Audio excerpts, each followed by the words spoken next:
asalaamaaleykum dal leen ak jàmm ci seen bloc d'information la Total tey di aljuma di leen di wax d'abord juma mubarak ñu dellooti ci actualité bi mooy lan di élection législative yi nga xamante ne daanaka résultat provisoire yi daanaka génn na démb résultat yoo nga xamante ne daanaka pour coalition Benno Bokk Yaakaar mi ngi toll ci 82 sièges ma fàttali ko coalition Yewwi Askan Wi toll ci 56 sièges ki nga xamante ni nag moo di waa Wallu toll ci 24 sièges ñeneen ñi nag di ñett yi MPR les serviteurs Aar Sénégal ak Bokk Gis-Gis ñoom ku ci nekk am benn li nga xamante ni moo di ay sièges loolee nag tey ñu fas yéene ci waxtaan ak ki nga xamante ni moo di Ibrahima Malick Thioune moom juriste la xam-xamam màcc kon ci wàllum yoon ak yoonal ñu nar ci waxtaan tey jëm ci résultat yooyu waaye balaa ñoo tàmbali li nga xamante ni moo di waxtaan dama koy nuyu ba pare asalaamaaleykum Ibrahima. waaleykum salaam wa rahmatulah Abdourahmane. di lay nuyu di la ziar di la bàyyi nga nuyoon teg téléspectateurs yi. maa ngi lay nuyu di la ziar di la wax juma mubarak di la remercier ci invitation bi di nuyu téléspectateurs yi di yaakaar ni li ñuy war a waxtaan fii dina am lu ci am njëriñ bu fekkee am na lu ci am njëriñ yàlla la bu fekkente ni am na lu ci dëng sunu ñàkk xam la ak sunu ñàkk jekku lañ ñuy laaj. waaye noonu rek nañ ko téye noonu rek. jërëjëf Ibrahima Malick Thioune moom ni ma ko waxee sànq xam-xamam daa màcc ci wàllum yoon ak yoonal ñu nar a waxtaanee kon lu jëm ci wàllum élection législative yi ak résultat provisoire yi nga xamante ni tukkee na ci waaye balaa boobu ñu fàttaliku un peu li nga xamante ni kon moo jëm ci plan Orsec bi nga xamante ni njiitu réew mi Macky Sall daanaka tàmbali na ko déjà muy mbir woo nga xamante ni déclenché na ko kon wala boog déclenché na ko waaw noonu lañ ko mën a waxee muy mbir woo nga xamante ni kon amatina ndax inondation yi nga xamante ni fës na loolu ci réew mi muy mbir woo nga xamante ni kon askan wi lottu nañ si loolu di inondation yi sonn nañ ci loolu muy mbir boo nga xamante ni Ibrahima Malick ma la ciy njëkk laaj inondation yi xëy na sonal na askan wi encore ati mbir moomu lan moo ci sa xalaat sa njëkk. alors sama xalaat bu njëkk mooy mettitlu ko gis ni nit ñi inondation sonal na leen pour plusieurs raisons sonal na leen parce que daf leen di tere ñun doxi seen activité dafay yàq seen alal comme bi may wax man tey j'ai été naufragé de la route parce que j'ai fait 4 heures de temps ñeenti waxtu nekk naa ko ci circulation mënuma dem mënuma dikk donc loolu déjà il faut le regretter maintenant inondation bi c'est un comme ni ñuy wax serpent de mer la c'est une question qui revient toujours on en parle depuis presque 20 ans depuis 30 ans on en parle j'ai l'impression fexe nañ lépp on a tout essayé mais ça ne marche pas donc il faut que ñu repenser beaucoup de choses dans notre manière d'habiter parce que il faut rappeler que Dakar est une presqu'île 90% surface su Dakar ndox la kon Dakar dëkku ndox la kon bu ndox ñëwee rek il faut moom fu mu jaar maintenant ndox moom nit mënul am lépp baykat yi dañ doon xaar ndox mi mu ñëw mais ndox mi mënul ñëw yegg taxaw buntu Dakar il faut mu ñëw ñu yaakaar nawet parce que ñun ñoo ko doon ñaan bu nawet bi yéexee dañuy jaaxle te ñun suñu agriculture boo xam ne dafa dépendre ci ndox lu bari donc ndox lu ñuy ñaan la mais mënaguñ ko gérer inondation nag du c'est pas une particularité sénégalaise. mais plan Orsec bi justement nga xamante ne chaque année daanaka bu ñëwee ñu déclenché ti ko mbir moomu ban jàngat nga ci am rapidement balaa ñoo xuus si li. plan Orsec c'est un plan d'urgence. waaw le plan Orsec c'est un plan d'urgence d'intervention face à une situation bu fekkee dafa am lu ne këtt lu ne jonn moo koy faj li ne këtt mooy ndox mi taxaw na plan Orsec day ñëw pour évacuer ndox mi mais ndox mi inondation yi du lu ponctuel moo koy réglé du teew rek teew moo koy réglé lu ñu war a xalaat la en amont xalaat nañ ci y a beaucoup d'argent qui ont été mis dedans les gens se demandent où c'est passé mais ci def nañ ko ci mais problème bi dafa gën a xóot ko loolu parce que ni ñu dëkkee depuis colonisation depuis la période coloniale ni ñu xalaatee suñu habitat c'était benn xalaat boo xamante ni c'était xalaatuñu woon ni Dakar dina yem fii donc ñi njëkk a tabax Dakar xalaatuñu ko woon d'ailleurs boo xoolee fii inondé mooy fi nit ñi dëkk bu yàgg sancu yu bees yi rarement lay inondé mais fi nit ñi dëkk tey Almadies moo inondé Point E Sicap foofu moo inondé donc si on peut dire que foofu mooy zone yi gën a baax assainissement te foofu inondé na kon ça veut dire que am na leen loo xam ne du dépendre tellement ci volonté nit ñi am na loo xam ne sunu état yi mënaguñ ci dara il faut qu'on repense notre manière de penser il faut qu'on repense notre manière d'habiter. mu nekkoon kon parenthèse ci ñi nga xamante ne ñoo sonn loolu ci li nga xamante ne mooy inondation bi di ñaan yàlla kon loolee di jafe-jafe mu teel a jóge foofu état bi tamit ñu koy ñaax tamit ci askan wi nga xamante ni daanaka sonn nañu loolu ci inondation yi ñu bàyyi leen xel bu baax rawatina ci plan Orsec bi nga xamante ni daanaka déclenché nañ ko alors Ibrahima ñu dugg ci waxtaan wi di résultat provisoire bi nga xamante ni daanaka commission nationale de recensement des votes ci na ko loolee ban xalaat nga ci am njëkk.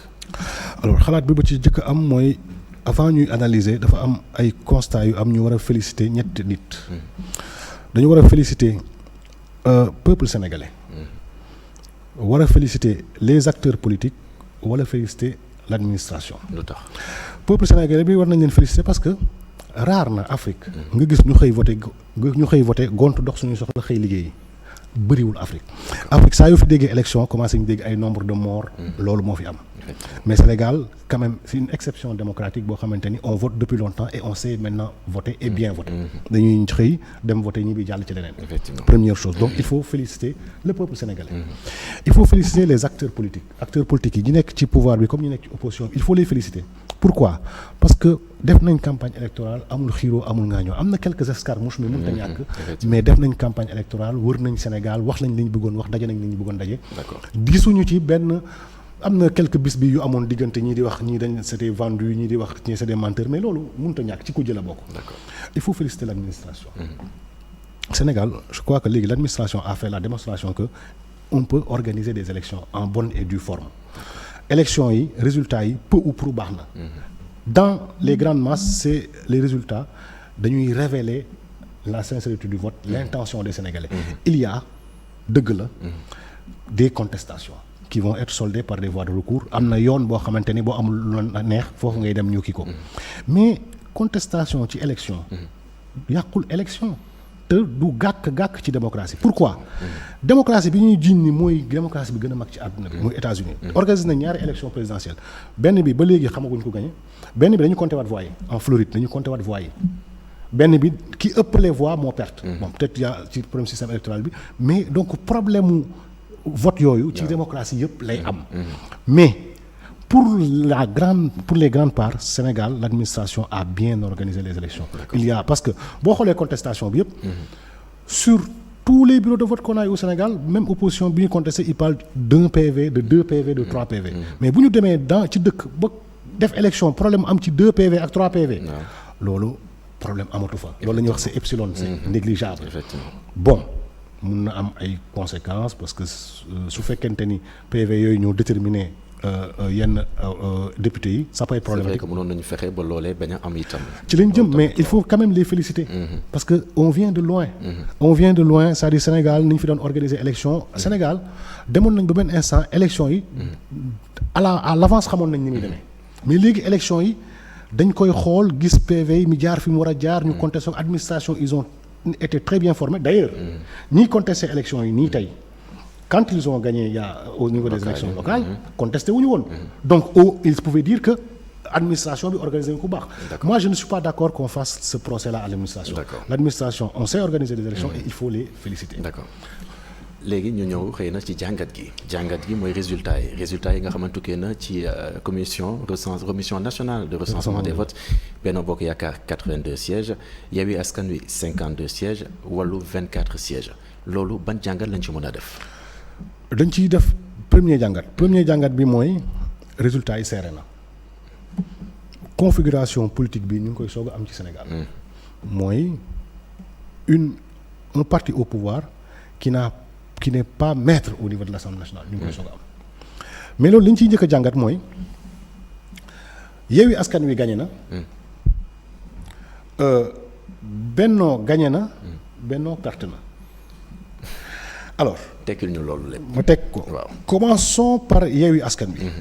Yewwi Askan Wi dinañ ñëw ci affaire intercoalition mais nañ yem ci Yewwi Askan Wi. waaw Yewwi Askan Wi dirigé notamment par Ousmane Sonko.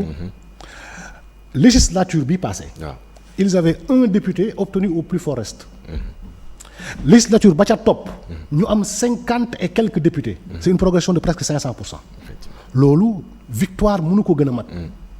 dynamique progression boobu noonu. ça dépasse l'entendement. nit mënul yokkoo noonu. mais ñoom ci temps bu ndaw dans une séquence temporelle très courte. def nañ ci loolu. loolu c'est une victoire symbolique incontestable. d'accord. Benno gagné na arithmétiquement Benno moo gagné Benno moo ëpp député donc ça c'est arithmétique les chiffres mais Benno perte na li Benno perte mooy li Yewwi gagné Benno d'une législature à une autre il passe de 125 députés à 82 députés régression boobu musul am ci histoire politique du Sénégal donc li ñu am mooy on a une progression jamais constatée dans l'histoire politique du Sénégal on a une régression jamais constatée dans l'histoire politique du Sénégal. Mais ça veut dire quoi? waaw. Il faut aller plus loin. Les résultats de Benno qui leur donnent 50 plus 1, la majorité absolue. Mais Benno, ça c'est leur socle de vote constant. D'accord. Benno peu ou prou loolu lañ mës a am. Dans toutes les élections boo xoolee depuis que ñu fi nekk. à part amul. non ñoom ils ont stagné. foofu la ñu dañu perdre ay alliances. effectivement. Ils ont perdu des alliés. leen doon tax ñuy am ay 52 60 yooyu. ay alliés la. mais c'est-à-dire constamment ils ont ça ce stock électoral ils l'ont. En tout état de cause dañuy am loolu. d'accord.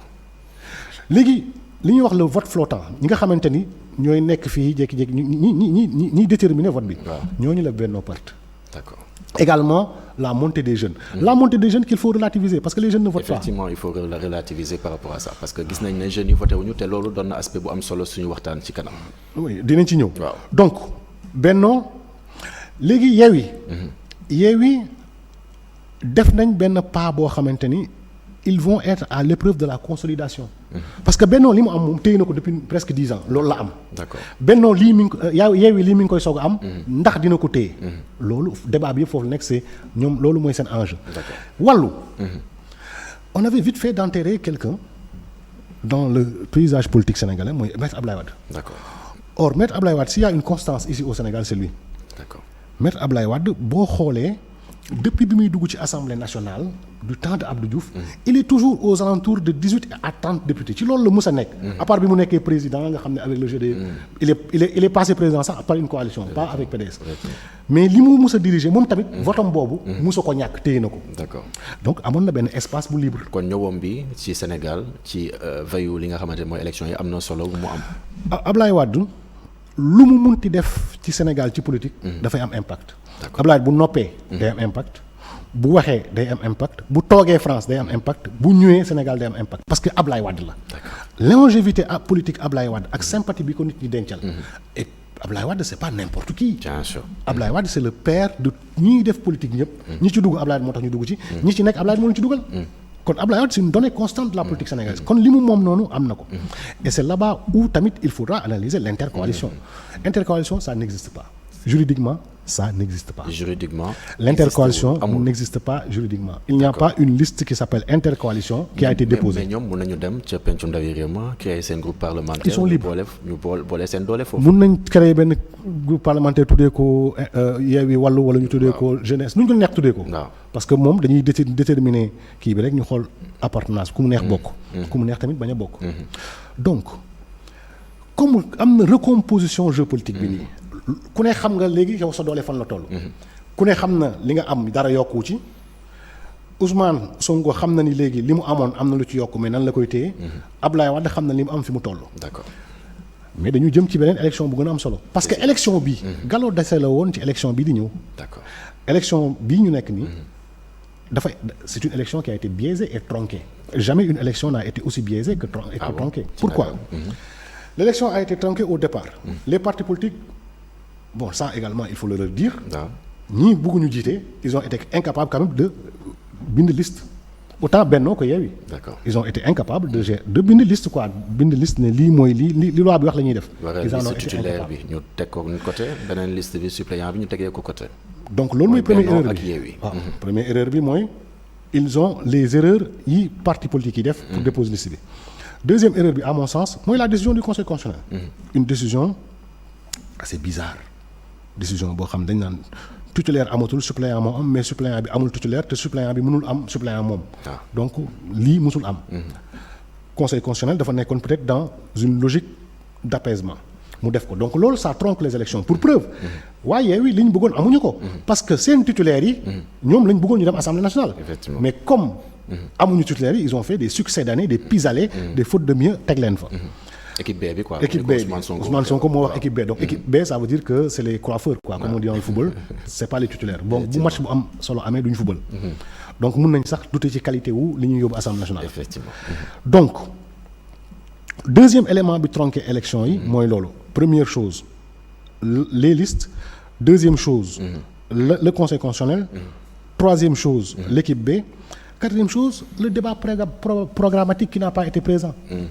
On n'a pas parlé de programme. loolu itam bokk na ci aspect yu am solo yu ñu bëgg a waxtaanee ci kanam itam. dinañ ci ñëw troisième beneen élément bi nga xamante ni biaisé na élection yi mooy on n'a pas vu le visage de ceux pour qui on a voté. ñi ñu votel xamuñu leen. effectivement. C'est-à-dire ils n'ont pas de visage on a des députés sans visage à part quelques exceptions yu ñuy dégg tout le temps on a des députés sans visage yoo xam ne kenn mësu leen gis am nañ tamit des députés nouveaux des députés nouveaux qui ont fait la surprise notamment Pape Djibril Fall qui est très important qui est très intéressant à analyser en tant que phénomène politique parce que il a une jeunesse politique en termes d'âge mais également engagement politique am yàggul bon plusieurs lectures mun na am ci Pape Djibril Fall soit c'est un phénomène extraordinaire boo xamante ni bon les gens ont sanctionné ça. Ouais.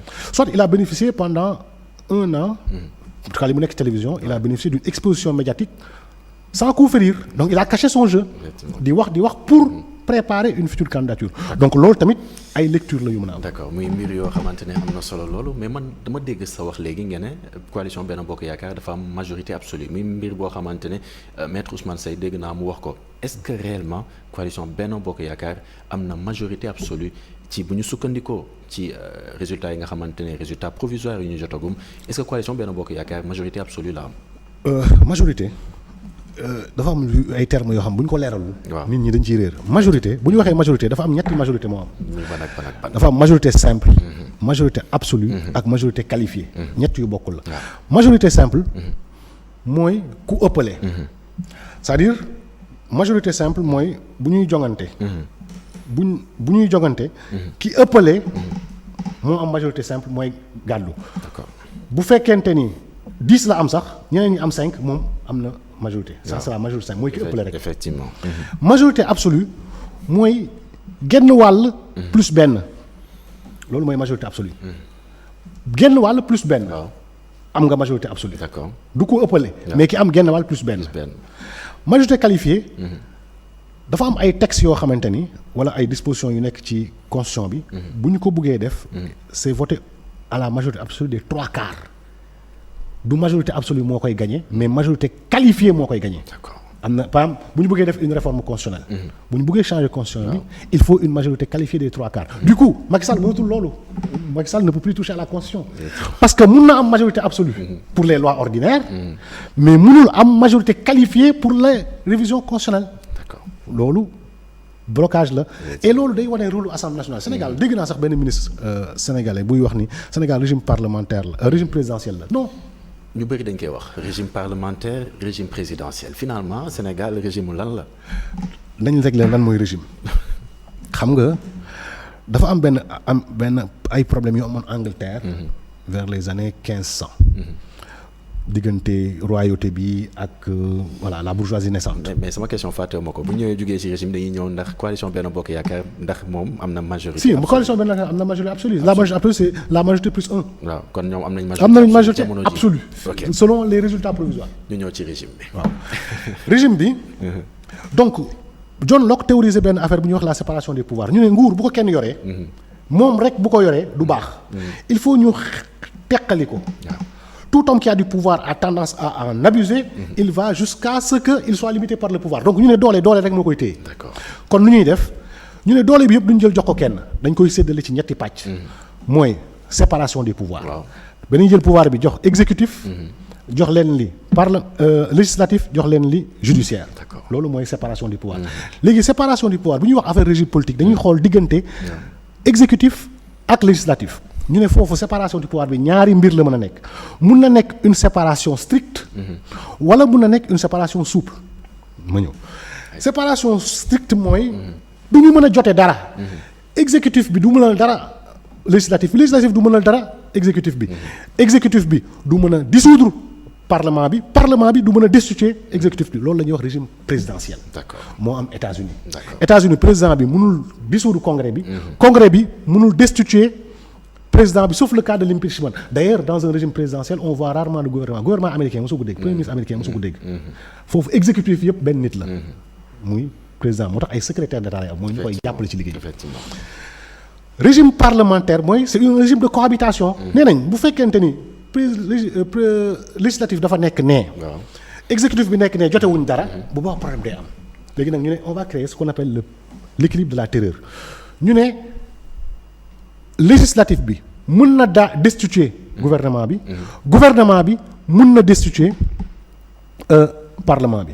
maintenant ñun régime boobu la ñu am Sénégal assemblée nationale mun na destituer gouvernement bi. c'est prévu par la constitution.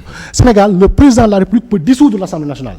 kon loolu régime ça ce sont les traits distinctifs du régime parlementaire. maintenant nag avec des variantes nous on a un régime parlementaire de type présidentialiste parce que le président de la République il est irresponsable devant l'Assemblée nationale. C'est le gouvernement qui est responsable devant le gouvernement. Donc on a un régime parlementaire bicéphale et dualiste.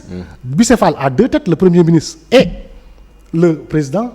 Dualiste parce que le gouvernement est responsable devant le président de la République et devant l'Assemblée nationale.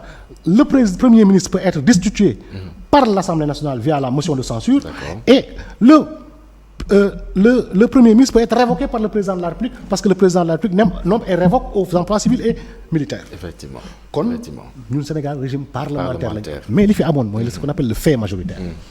Le fait majoritaire mooy ce qu'on appelle la congruence des majorités bu fekkente ni parlement bi dafa ñi fa majoritaire ñoo bokk ak gouvernement bi bu boobaa doo yëg trop njëriñu parlement. C'est ça.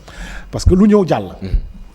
mais léegi comme am nañ fa situation politique bii nii wax d'habitude majorité mécanique. c'est une majorité mécanique. Effectivement. C'est une majorité mécanique mais kooku c'est péjoratif mais en réalité politiquement ça se justifie parce que président de la République dañ ko fay fal pour mu doxal benn programme. politique boobu ci ay loi la koy doxalee. donc il faut mu am majorité au niveau de l'Assemblée nationale pour dox bañ ko doxal sinon day am blocage. Effectivement. mais loolu tamit dafa am benn revers. dafa am côté bu mu baaxul côté bi mu baaxul mooy bu fekkente ni am nga ñoo xam ne ñooy buur di bu mu lu leen neex def. ñoom ñooy jël yoon yi ñoom ñooy dogal lépp. kon dañuy xaabaabal kon li ñu doon bañ ci séparation li ñu doon bañ ci séparation de pouvoir muy ñëwaat dañ ne woon dañuy bañ kenn yor nguur gi yëpp. mais phénomène majoritaire day indi kenn yor nguur gi yëpp te généralement chefu parti bi. mooy président de la République. donc moo chef ñi ñëpp. mais léegi comme xam nañ régime parlementaire lañ yor. Assemblée nationale mi soo ko am njëriñ parce que daaw ñu gis njëriñam wax naa la léegi. président Macky Sall bi mu bëggee def révision constitutionnelle. mais dañu voté loi bi rapidement mu dem. bi mu bëggee génnee premier ministre noonu la demee. bi mu bëggee indiwaat premier ministre procédure d'urgence mu demee noonu. mais loolu mënatul ne. ce n'est plus possible. actuellement ak li ñu am. ak li ñu am nii loolu mënatul a ne loolu Sénégal moom jeex na fi. c'est fini.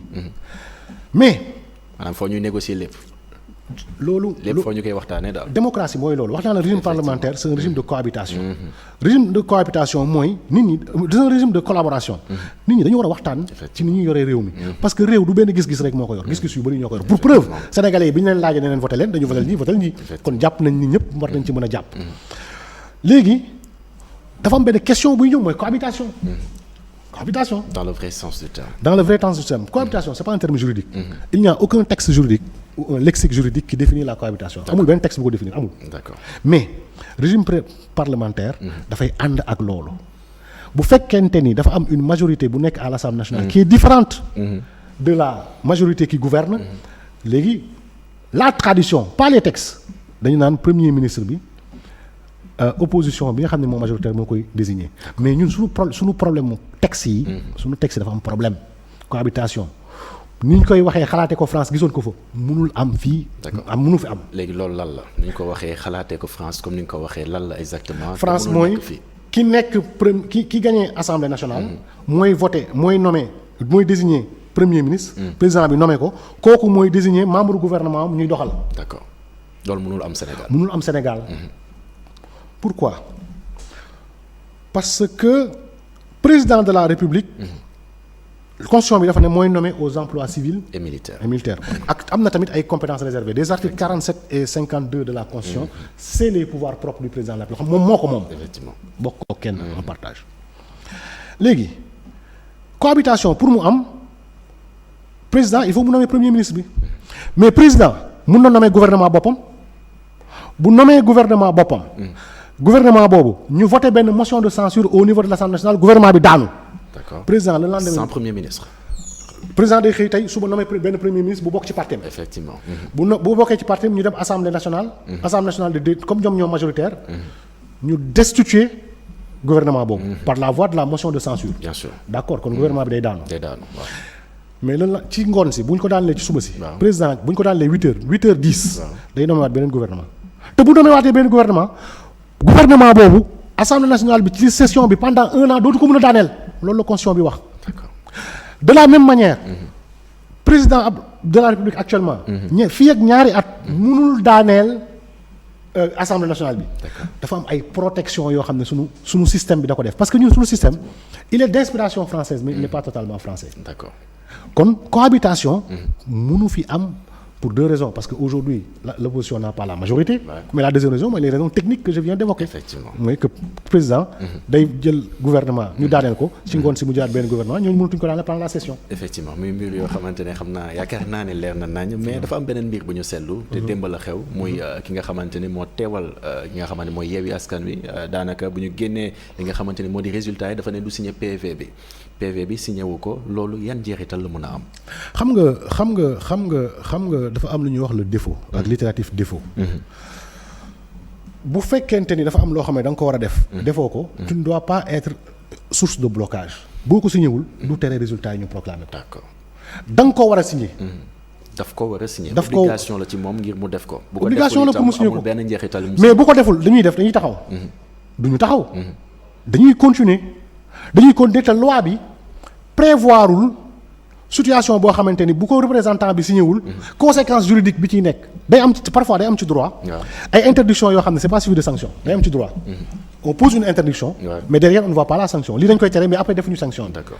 waaw donc cas boobu lañ nekk nii bu ko signé wul dañuy avancer après ay recours moo koy régler. D'accord. et loolu day indi beneen problème mos naa ko wax ci benn émission mooy le gouvernement des juges. D'accord. Il faut éviter que les problèmes politiques reviennent à la table du juge dañu war a moytu politique yi li ñu seq. juge di ko àtte bu boobaa juge bi day mujj nekk politique. D'accord.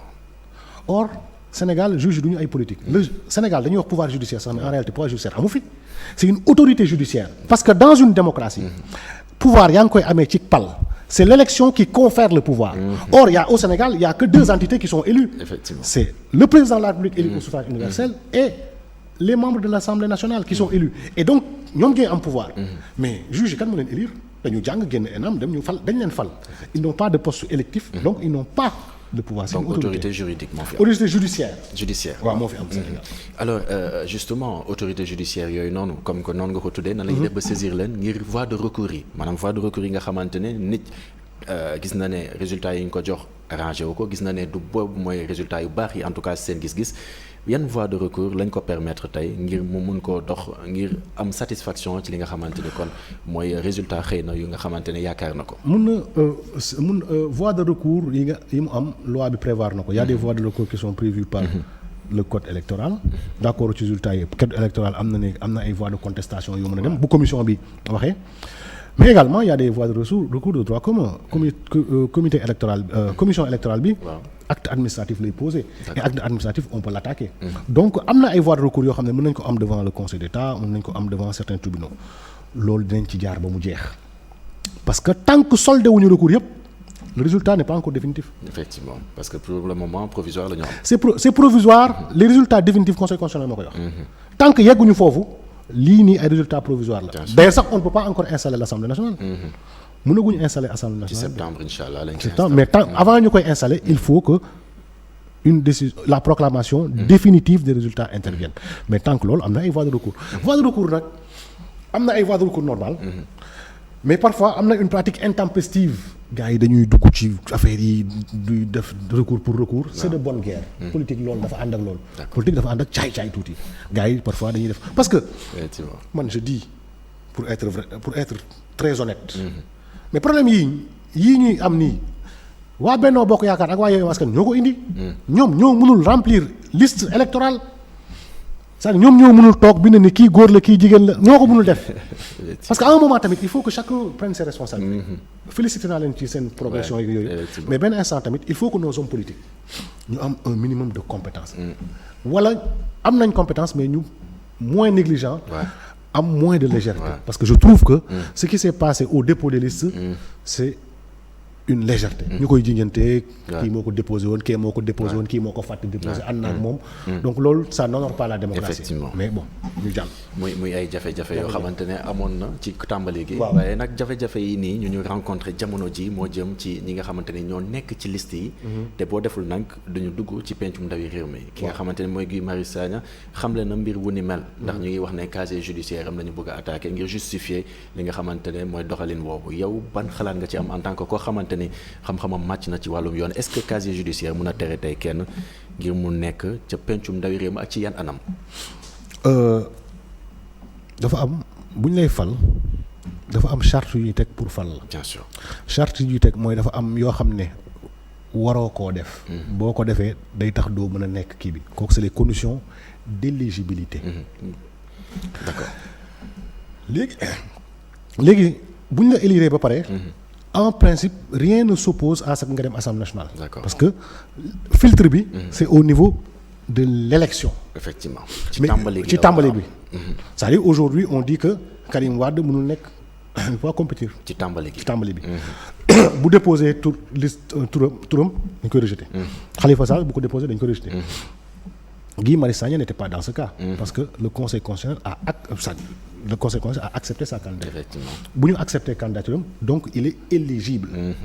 Ok maintenant il faudra vérifier j'ai lu hâtivement nu mu tuuti le poste de Guy Marius Sagna. Il y a un certain nombre de dispositions dans le règlement intérieur de l'Assemblée nationale ak d'autres textes qui peuvent être de nature à lui interdire d'être installé en tant que député. Mais ça, ce sont des choses à vérifier parce que je suis pas allé dans le fond. J'ai juste regardé. Je ne suis pas sûr qu'il ait raison sax de dire ça. Mais on va vérifier si cette incompatibilité-là lui en empêchera d'être.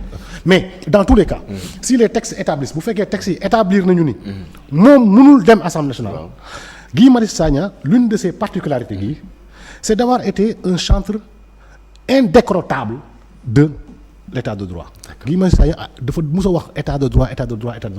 donc état de droit bu dalee ci kawam da koy nangu. état de droit mooy loi mooy tegu ci kaw nit ñi ak kaw état. bu dalee ci moom da koy nangu. mais man moo comprendre bu baax mbir mi maanaam bu ñu ko waree tere mu dem ca pencum ndawi réew mi ci tàmbali bi la waroon am. normalement ba ci biir ñu ne ko waroo bokk ca pencum ndawi réew mi doon na itam problème peut-être am na ay mbir yoo xamante ne xëy na war nañ ci mun a ñëw comme ni nga ko waxee sax. waaw ci test yi gën ci xuus xëy na ci kanam peut-être incha allah gannaaw li nga xamante ne moo di xibaaru 19h45 yi ci kanam tuuti ñu dellu siwaat ci plateau bi ak ki nga xamante ne moo di Ibrahima Malick Thion di xaw xamante ne xam-xamam màcc na ci wàllum yoon ak yoonal ñu nag waxtaan ak moom kon wala comme ñu kuyal waxtaan bi comme ni ñu ko tàmbalee sànq jëm ci résultat provisoire yi nga xamante ne tukkee na ci élection législative yi à tout à l'heure gannaaw xibaar yi.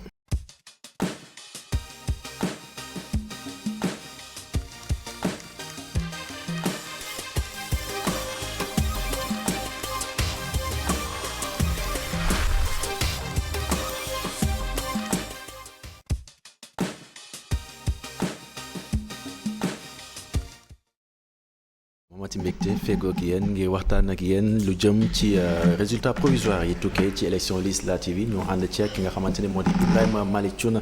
alors Ibrahima sànq ñëw nañu ci résultat yi def nga càmbar gi waaye tey jii dañu bëgg a ñëw ci li nga xamante ne seetlu nañ ko ci espace politique bi muy benn genre bipolarisation espace politique bi boo waxul Benno yaa ngi wax Yewwi Askan Wi mbir moomu noonu Benno ñëw ne ñoom ñoo gagné Yewwi ñëw ne ñoom duñu nangu gum résultat yi jékki-jékki mbir moomu noonu indi coow déjà est-ce que Sénégal mënati nañ fi sàcc lii di ay élections ndax ñu bëri dañ koy wax mais est-ce que yow ci xam-xam bi nga xamante ne macha allah amee nga ko gis nga ne Sénégal mën nañ fi sàccati lii di ay élections. non je ne le crois pas. je ne le crois pas gëwuma ko pour ñaari mbir. benn bi mooy dama respecter trop. ñi nekk ci administration bi. pour xalaat ni dinañ sàcc élection ñoom ñu ne fi. parce que ñi nekk ci administration bi. il faut pas chercher loin c'est des Sénégalais comme ñun ñoo def yenn concours yi dugg ci. la preuve simple. mooy aujourd'hui la figure principale de l'opposition du Sénégal. mais c'est un fonctionnaire qui a fait toute sa carrière dans l'administration sénégalaise. Son second Birame Souleye était dans l'administration. Le troisième Bassirou Diomaye était dans l'administration. donc administration ay nit ñu baax ñu effectivement. donc il faut pas ñu ne képp ku nekk ci administration bi baaxoon non loolu amul man gëwuma. ñoom nee nañ ci nord bi la ñu seetlu nekk fraude dafa am. non loolu tamit. fraude ay recours ñoo koy établir. recours ñoom constaté nañ loo xam ne gis nduru nañ fraude nañ dem fa mbaxane doonee benn ñu àtte ko donc gëwuma ni nañ sàcc élection pour cette raison là. La deuxième raison mooy bu doon sàcc élection mënati na am Sénégal man gëwuma ni Abdoulaye dina fi jógee wala Macky Sall dina nekk ci situation bi bu sàcc élection doon am Macky Sall du nekk ci situation bu ñu naan am na majorité wala amul majorité. D'accord. kon instant bi day am des scores à 115 députés 120 députés lay am. donc sàcc élection man gëmatuma ni mun na am Sénégal. Par contre sur la question de la polarisation de la vie politique au Sénégal boo ko xoolee xool bu njëkk. à première vue il y a une bipolarisation entre l'opposition et le parti au pouvoir. Mais boo gënee dugg ci biir mais c'est une multipolarisation. Il y a plusieurs pôles qui sont nés parce que aujourd'hui il faut voir le pôle constant de Benno, le pôle Yewwi, le pôle Wallu, mais tous les autres qui malheureusement n'ont pas eu ay députés. mais am nañ pôle. D'accord. am na beneen pôle boo xamante ni juddu na mais de façon diffuse nit ñi gisuñu ko bu baax. mooy la société civile juddu na bu baax ci élection yi mais sunu système politique moo tax ils ont été obligés de jaar ci ay coalition pour yegg Assemblée nationale mais Guy Marius Sagna il est de la société civile. Guy Marius Sagna n'est pas un politique. am na ñu bëri ñoo xam ne du ñu ay politique. mais dañu jaaree sunu système politique ni mu tëggoo la parce que sunu système politique aujourd'hui c'est un système de coalition. donc il faut nga jaar foofu pour exister. mais la société civile est en train de venir à ça. Il y a également d'autres types de recomposition sociale mooy dafa am leen lu ñu observé ci phénomène politique sénégalais mooy éviction de la parole religieuse. xam nga Sénégal am nañ jamono yoo xam ne ay ndigal moo doon décider mais léegi dafa mel ni ñoom génn nañ ci loolu. c'est vrai que ndigal yi léegi sax dafa dul génn. waaw waxtuma laak nag ñu koy jëfee. waxatuñ ko. waaw te buñ ko waxee gis nañ sax ay sëriñ yoo xam ne baatal nañ leen ci seen dëkk ak seen. kon dafa am benn relation bu changé diggante politique ak religion. avant gis nañ diggante Senghor sëñ Fallou. diggante Abdou Diouf ak sëñ Abdou Lahad. diggante Abdoulaye Wade ak Serigne Saliou. mais léegi loolu dafa mel ni relation boobu dafa changer de nature. léegi les hommes religieux ils interviennent de façon un peu plus souterraine. Il y a un philosophe camerounais qui a écrit il y a une vingtaine d'années il s'appelle Henri Pémo. bi doon benn téere bu tudd la souterranéité. dafa mel ni ñoom léegi noonu la ñuy dañu am lu ñuy wax le soft power. mooy influence dañuy influencer décisions yi di influencer cours bi mais léegi dootuñu impliqué wu ci politique bi. loolu tamit bu dee ñoom ci suuf la ñuy dox par exemple boobaa est-ce que njëriñ torop dina am ci influence boobu nga xamante ne tudd nga ko léegi d'autant plus que gars yi bu ñuy dem voter la ñuy dem defi ji te voter boobu noonu mooy yóbbu que ça soit njiitu réew mi ca bopp ba wala boog pencum ndawi réew mi ñu am majorité mbaa ñu bañ ko am est-ce que influence boobu dina am njëriñ. dina am njëriñ parce que ñoom dañu comprendre ni njaaxaan nañ lañ tëddee ku mel ni Serigne Mountakha. ay taalibeem am na ñu nekk Benno am na ñu nekk Yewwi. est-ce que moom dañ ko war a laaj mu ànd ak ñii bàyyi ñee déedéet. du ànd ak ñii bàyyi ñee. moom li ko tax a jóg du àdduna li ko tax a jóg mooy leneen bu dee loolu moo ko tax a jóg nag ku ne mën ngaa bokk fu la neex ñëw gëm li mu gëm parce que bokkul par exemple ñi nekk ci ñun ñëpp ay jullit lañ mais bon ñi bokkuñu ay confréries bokkuñu ay mazhab bokkuñu ak yooyu mais terewul. bu ñuy wut dara mën nañu am ay positions yu bokkul. mais dafa am loolu c'est important dans la démocratie sénégalaise. le rôle de ces religieux là. le rôle de ces religieux c'est devenu un rôle d'influence ce n'est plus devenu un rôle d'affichage mais influence moo ëpp doole pouvoir. influence moo ëpp doole pouvoir parce que pouvoir dafa am fu mu yem. effectivement pouvoir dafa am base dafa am benn texte bu la ne sa pouvoir fii la yem. fii la commencé fii la yem lii moo la koy jox. influence amul loolu. influence da ngay influence rek tu influences sur tout. léegi comprendre nañu rôle boobu boo xoolee ñëpp la ñuy recevoir dañuy recevoir opposition dañuy recevoir ñëpp parce que jàpp nañ ne ñëpp seen njaboot lañ. te boo xoolee seen discours léegi c'est un discours d'apaisement. def leen lu leen neex. mais réew mi bu leen ko taal bu leen ko yàq. parce que ñoom fi ñu toll tamit ñoom ñooy dernier recours. ñoom ñooy bi nga bu ñu demee ba cappaandaw ga ba nga xam ne lépp mën na yàqu. ñoom rek ñoo mën a wax. donc c'est normal ñu nekk ci rôle boobu. effectivement loolu mooy sunu laïcité en réalité. mais dafa am benn mbir bu ñu seetlu muy lan muy taux d'abstention bi muy taux boo xamante ne xëy na doon na loo xamante ne indi na jafe-jafe ci ñu bëri man mii nekkoon sur le terrain daanaka seetlu woon naa ko.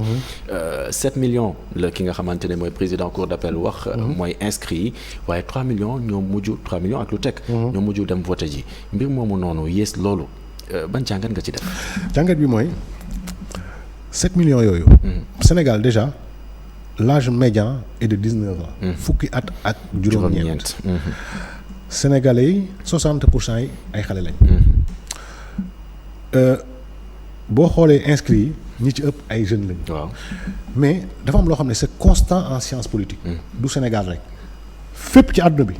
les jeunes dañuy manifester mais duñ voter. les jeunes ne votent pas. mais ça c'est paradoxal en fait. C'est paradoxal, c'est un paradoxe pour deux raisons. C'est inscrit dans leur gène. Le vote est un cérémonial assez formel. dafay jël temps rang ils n'ont pas ce temps-là parce que ñun ñëpp nekkoon nañ jeune xam nañ ni bon temps boobu. mais dimanche xanaa nañu am jot. dimanche la jeunes yi di gën a def seen affaire seen dimanche mooy seen kii. mais l'autre chose mooy il faut que ñu réinventer le mode de vote. le mode de scrutin. D'accord. Parce que aujourd'hui quand même notre mode de vote il est un peu archaïque. de jël xëy dem rang ci benn école benn centre de vote ñëw def c'est archaïque. am 50 bulletins yoo xam ne doo xamante ban la c'est archaïque. il faut nit dafay dox ak jamono. effectivement boo doxee ak jamono aujourd'hui mun nañ trouver des modes de vote électronique parce que léegi nit ñi ñu ngi toog seen bureau. da ngay toog sa bureau ak sa téléphone. portable. nga dugg sa compte déplacer fa 1 milliard jëlee ko Sénégal yóbbu ko France. donc comme bu ñu demee ba mën a sécuriser loolu. sur ci xaalis war nañu ko mën a sécuriser ci vote. réflexion bi foofu la war a dem. il faut tamit ñu dem vers des listes uniques. parce que sunu vote bii ñuy def nii c'est-à-dire mënuñu toog tamit ngay dugg ci am na un moment. élection législative je crois qu'il y a une élection boo xam ne on a fait 47 listes. 47 listes. C'est trop. Donc il faut ñu changer mode mais il faut qu'on y aille progressivement. loolu ça permettra aux jeunes de voter. L'autre chose également il faut que inscription yi léegi heureusement def nañ changement boobu carte d'identité bi ak kii bi ñoo ànd. il faut tamit ñu xam ni nit ñi dañu commencer désintéresser ci politique avec ñoom ñëpp a yem. Sénégalais boo xoolee du ñu fal dañuy folli. c'est ça. c'est-à-dire on fait toujours des choix par défaut. boo xoolee sax ci seen wax loolu la. kii la def nañu voter contre Ablaye Wade nañu voter contre. contre maanaam à chaque fois day am benn mbir boo xamante ne mooy justifier un peu seen doxalin comme par exemple ay troisième mandat wala mbir yu ni mel la plupart du temps day mel ni loolu mooy diriger un peu seen oui mais ubbi nga benn parenthèse bu intéressante mooy la question du troisième mandat. il faut ñu wax ci. waaw pour troisième mandat bi dafa am ay problèmes yu bare yu ci nekk man dégg naa ñu koy wax di ko wax mais bon par contre wax ju see xëy la rek. wasin te ëmbuñu ko man loolu daf ma jaaxal pourquoi. D'accord. Première chose. mooy on accuse Macky Sall de vouloir faire un troisième mandat. dañ koy jiiñ bëgg def troisième mandat. mais man bi ma commencé déglu Sénégal ba léegi. musuma dégg Macky Sall wax dafa bëgg def troisième mandat. même tam moom tamit tontu bu leer. déet parce que dafa tontu pendant 17 fois. waaw saa ñu ko posé mu ne def ma troisième mandat def ma. mais ñu koy posé chaque question boobu chaque fois. mu ne léegi man nii oui nii non. D'accord. Première chose. loolu mooy aspect politique bi.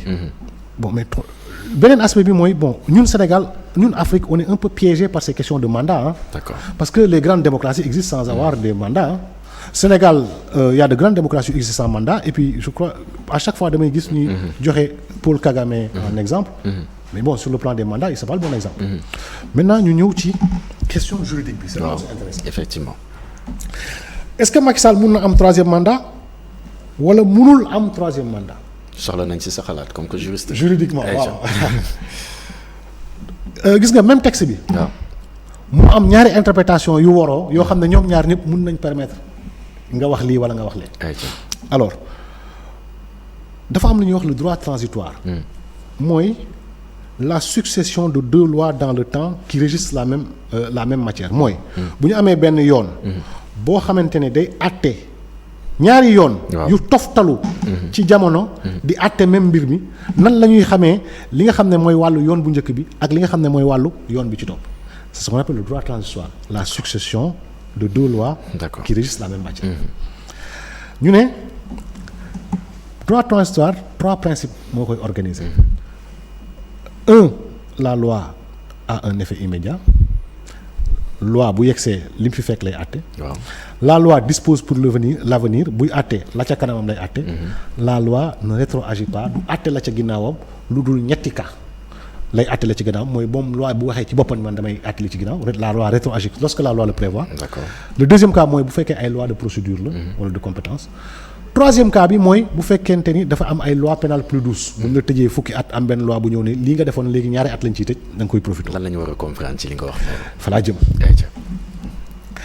alors Abdourahmane. waaw léegi am na benn loi bu ñëw bu fekk suñu constitution ñu ne président bi am na mandat wu 7 ans. muy def mandat wu 7 ans. waaw am benn loi bu ñëw ne léegi mandat bi. indi ñaari changement. waaw mandat bi 5 ans la. waaw waaye kenn mënul def ñaari mandat yu toftale. effectivement. ñu ne fan la ñuy tàmbalee wàññi bi. mandat bi juróomi at la. waaw kenn mënul def ñaari mandat yu toftale. effectivement.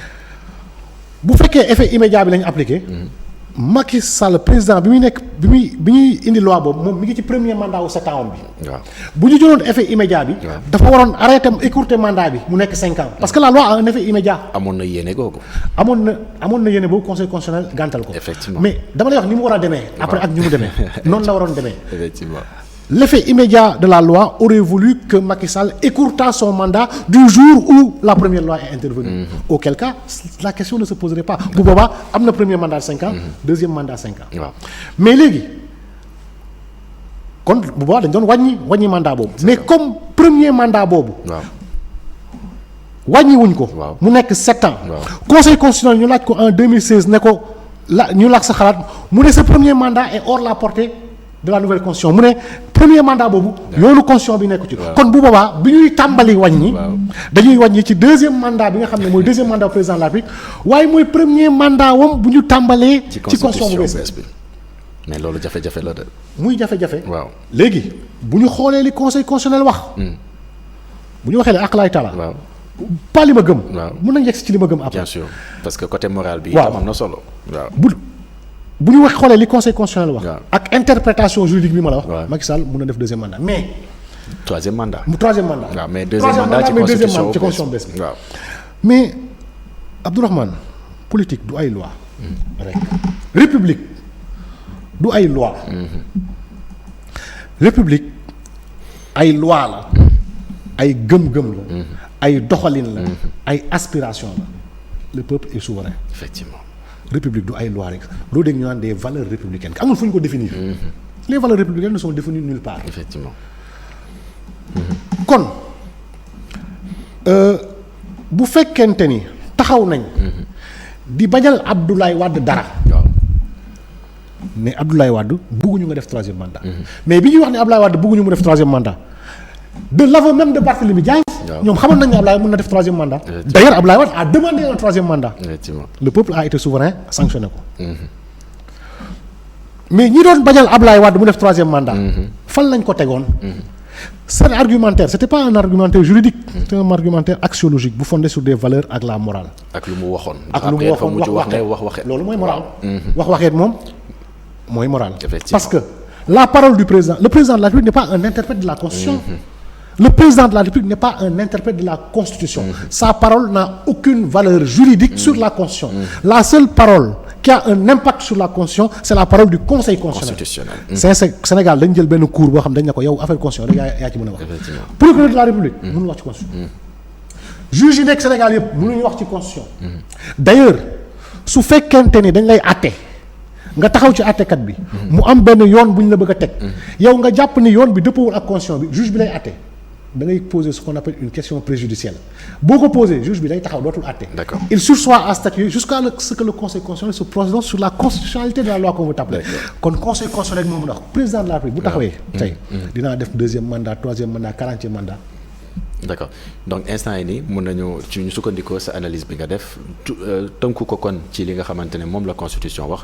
président de la République Macky Sall mun na am troisième mandat deuxième mandat kon ci constitution bu bees bi. mais dafa am benn mbir boo xamante ne jëm na ba léegi ci troisième mandat boobu dafa di kujje gi rawatina muy politique yi dañoo jàpp ni daanaka genre communication boobu moom mun a attirer ñi nga xamante ni ñoo di électeurs yi dégg naa ko ay ñu bëri di ko wax daanaka programme amul woon quasiment. loolu lañ doon xëccee li nga xamante moo di électorat bi est-ce que yow seetlu nga itam ne loolu moo mun a xëcc li nga xamante ni mooy électeurs yi ba sax ñi nga xamante ñoo amoon seen contrat de législature daanaka finalement ñu tegee leen de côté votel ñeneen ñi. En communication il y a un auteur qui s'appelle Gustave Le Bon qui a écrit dafa bind benn téere bu ñuy wax la psychologie des foules. booy wax ak mbooloo. doo dugg ci détails yi parce que mbooloo yi du ñu disséquer détails parce que mbooloo bi li ci nekk yëpp. bokkuñu niveau bu ñuy xalaatee. bokkuñu nu ñuy déggee. da ngay wax au niveau des symboles. aujourd'hui dafa am des cris de ralliement. opposition bi ay politiciens lañ dañu bëgg nguur ils sont à la conquête du pouvoir le parti au pouvoir ils sont dans la conservation du pouvoir ku nekk kon am na loo bëgg léegi ku nekk loo bëgg da ngay wax li tax nga koy am tey le discours intégrateur li nga xamante ni mooy kii ñëpp mooy da nga naan mais waaye dafa bëgg am 3e mandat waxu ko et 3e mandat waru fi am ñu nekk ci wax jooju parce que loolu c'est un cri de ralliement après ban cri de ralliement ngay gis dund bi dafa cher donc boo xoolee sax élection législative yi nii homosexualité tout ça c'est des cris de ralliement yoo xamante ni ça n'avait rien à voir avec ces élections législatives parce que li ñuy wax 3e mandat mais tey bu assemblée nationale bii nga xam ne jox nañu voye lan lañ mën ci mu Macky Sall doon def 3e mandat amuñu ci dara amuñu aucun pouvoir dund gi cher na dund gi dafa cher yokku na tey ñoom ñu ngi nii def assemblée nationale mais mënuñu changer prix donc on a fait un référendum et bu ñu def référendum on a pris tout ce qui pouvait nous faire gagner et c'est de bonne guerre politiquement c'était une bonne stratégie. ci lu gàtt dañu bëggoon nga analyser ñu un peu Aar Sénégal lu gàtt rek parce que temps bi jeex na pratiquement Aar Sénégal est-ce que dañu nekkoon victime un peu d'un taux d'analphabétisme important au Sénégal wala lan la exactement ñoom lan moo nekkoon seen problème ba daanaka ñu am benn député donc rapidement tax temps bi jeex na. Aar Sénégal plusieurs problèmes le premier problème mooy Aar Sénégal benn instant surtout ñu leen fenn parce que on était dans une dynamique unitaire de l'opposition ñoom ñu beddee ko donc on les situait pas trop. D'accord. Deuxième chose l'épouvantail de ces élections-là dans l'opposition c'était Ousmane Sonko. D'accord. Tu es contre lui, tu n'es pas bon, tu es avec lui, tu es bon. Donc ils n'ont pas profité de l'énergie cinétique drainée par Ousmane Sonko. Et l'autre chose, ils n'ont pas bénéficié de ce que li nga xam ne moo bénéficié Pape Djibril Fall mooy l'effet nouveauté Sénégal dañu bëgg lu bees. Or ñoom beesuñu. effectivement ñoom beesuñu. muy lu am solo Ibrahima Malick Thioune di kontaan lool ci dalal ko ci bloc d'information La Totale muy waxtaan boo nga xamante ne ñu yaakaar ni daanaka njëriñ am na si lépp loo xamante ne nag jumte la comme ko waxee ci tàmbali gi ñu siy jéggalu bu baax ndaxte ay nit dong lañ di kontaan encore une fois ci bloc d'information da nga am loo bëgg a téye rapidement il faut mun dafa am y a des gens yoo xam ne il faut que je leur dise merci mooy ay sama xarit yu nekk ci benn groupe WhatsApp bu tudd wax xul jaa al haqq wa zahal baatilu innal baatila kaana zahuuqa ay nitu daara lañ yu am solo yu am ay xalaat ñoom Baye Cheikh Lo Soufi ñoom Aq Jibril ñoom Al Masih ñoom Oustaz Aboubacry Diallo ñooñu foog ñu nuyu leen. macha allah di jaajëfal itam ki nga xamante moo di Abdoulaye Ndiaye mi nekkoon ci régie bi di leen jaajëfal yéen it mbokku téléspectateurs yi di leen jox dig daje semaine prochaine incha allah ci beneen bloc d'information La Totale ak yeneen i invité ngir waxtaanee li jëm ci wàllum actualité.